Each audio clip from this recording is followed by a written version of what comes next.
Okay. Are you ready? This is awesome. I hate this stuff. Okay, welcome. Thank you for coming. Today we're here to talk about the design process that I went through to come up with my final design solution, which you'll see will be a cookbook. What was asked of us was to identify a need or a want within our environment and come up with a solution for it.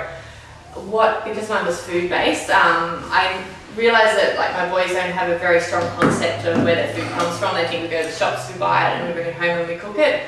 So that combined with when we moved here, we wanted to start a veggie patch. I thought I could put those together and come up with something to join, have the boys involved with, growing the food, and then we'll cook it. So the brief that I decided to come up with the purpose of teaching children about the life cycle of food, I designed and set up a vegetable garden, then using vegetables that can be grown in the garden, design a cookbook with meals that can be made with the children that encourages them to eat healthy food.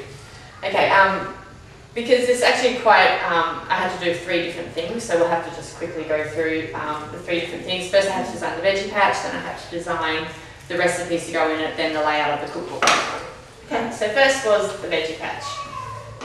A few things that I had to consider, first I wanted to set up the compost because I think that's the most important part to show the life cycle, so they'll see how once the food is disintegrated or become compost, we put it back into the garden.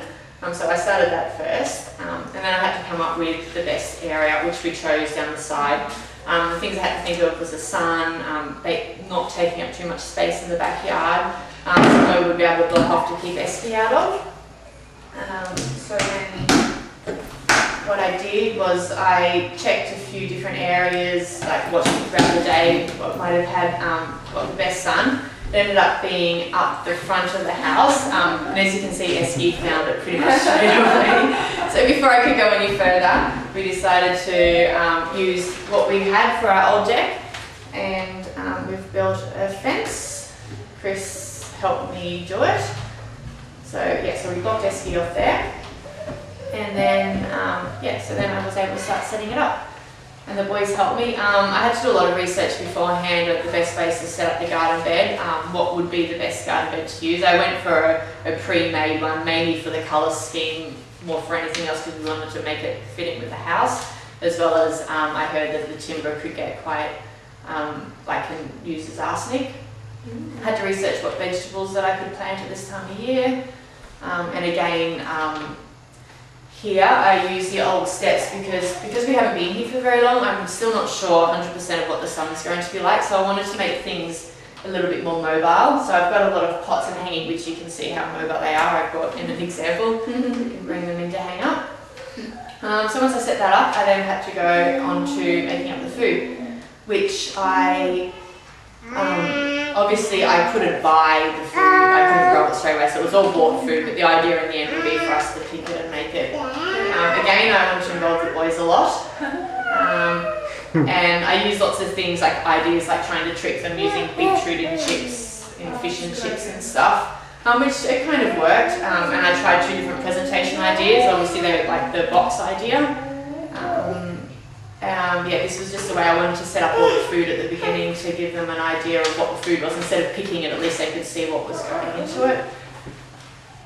And this, here we go. I didn't want just for them to just see that we're cooking meals. I wanted to show them different ways that we could do it, which is the icy pole idea, which I've given you an example. So they can see that it can't be just food, we can juice fruit and whatever else and turn it into icy poles. Another different thing, I've tried healthy muffins on them before and they didn't like them, so I've tried just hiding 1 bit of chocolate in it, so it's kind of like a mission for them to find it, and that kind of worked. They ate that as well. It was all a big trial and error, which is part of the design process. It's all about trying things, and I don't know why that's just gone back. Sorry. Let me get to where we should go. And garlic bread was another thing. This is one of my big failures. I thought I'd try and make shapes out of pancakes. And as you can see, it was a bit of a disaster. But that is with the design process. You just keep try something else, and eventually we kind of managed to come up with something like that, which the kids made themselves. Another thing I thought was I'd try dinosaur pasta instead of regular pasta, so it's a bit of a novelty for them. The other thing which I spent a lot of time on, on some things that I couldn't spend on, was the photography, which you'll see for the actual book. Because of the time of night when I was doing it mostly with the meals, I was quite rushed. So that one's not so good, but then this one was my favourite, which you can't quite see at the moment.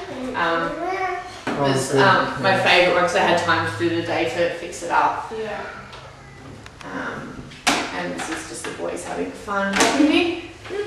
And then comes to the layout of the book. I wanted to have a childlike feel, so there was lots of playing around with graphics. As you can see, I chose the papyrus, which I thought was quite childlike. I had to play around with the layout of the food. This was something that I found quite difficult because some things were shorter than others, and I wanted to have consistency all the way through. Some were bigger and smaller than others. So this is what I ended up liking the most, but obviously because this was small, the solution I came to doing it that way was by putting just a small picture on some of them down underneath. And then finally I also wanted to do like borders around them, but I couldn't work out the best way. I ended up deciding on block colouring. More so like that. Not only do I want it to be a cookbook, I also wanted it to have like gardening involved in it as well. So I've broken it up into seasons and what you can plant. So here I was just playing with layouts. I wanted to put some composting in it. I put in a few poems again to bring in a bit more childlike. And that garden rules and kitchen rules, again some more poems. And I broke it all up into seasons, as I said. And then we come to our book. So this was the cover. I called it Our Busy Hands because I wanted to put the handprints on the front. It's all about the kids creating and playing. And go here, and this is the book. I'll just give you a quick look through and you can check it out later.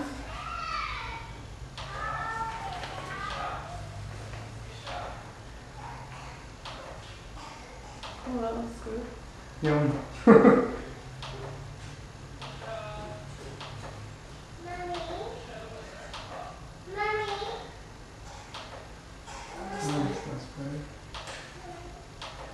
So basically, all throughout, like it was all about like evaluating each step and making decisions as they arose, any problems that came up, especially with the food, whether the kids enjoyed it, you have to go back through the recipe.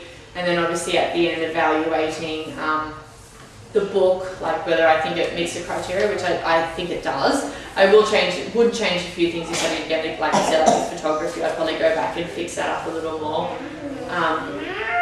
And I'd probably, as the kids get older, I guess the recipes will be a bit more exciting as well. At this stage, they're bland-ish to go with the kids, but it's just for them to get a feel and to enjoy the food. And obviously with the garden, that's just going to be ongoing evaluation because of the sun and learning how everything goes. But yeah, that's about it. Hopefully you get a bit of an understanding about the design process I went through and it all brings it together. Do you have any questions? I don't do.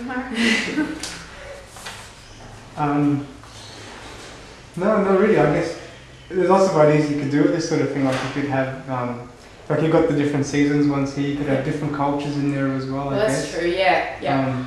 You sort of endless possibilities. And like you said, when the kids grow up, they could try sort of more be a bit more exciting. Things. Exactly. Yeah. See, with this, like I did the survey that I sent out to everybody. That was part of my research to find out what other children ate. I was designing it for our kids, but I wanted to see what other kids do. So yeah, like at this stage, you're right. It's kind of all based on us, but then you could bring in different cultures. Yeah. It's a good idea.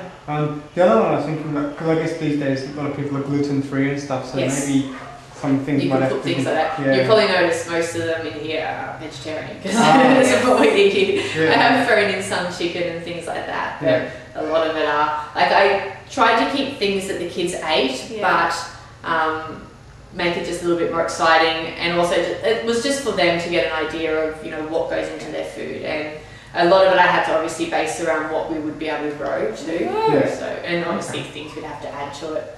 But yeah, it's definitely something you could keep doing or like Yeah. extend on in the future.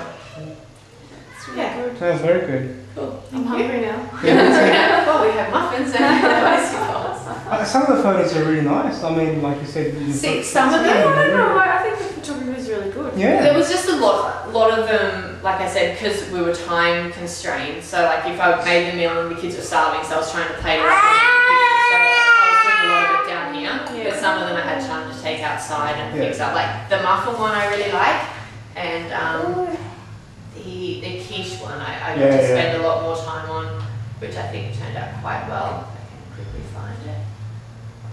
But yeah, some of them were just a little bit thrown together. But I like all the photos for the kids. Yeah, I like that too. That's true. Yeah, with because you're showing them making it, not just the end product, but yeah, they're exactly. actually involved. That's, in I it. thought that kind of brings the kid part into it. Yeah, so these Yeah. ones I was Yeah, quite yeah, happy awesome. with. Yeah. Very But nice. yeah. Great. Okay, well thank you. Thank you.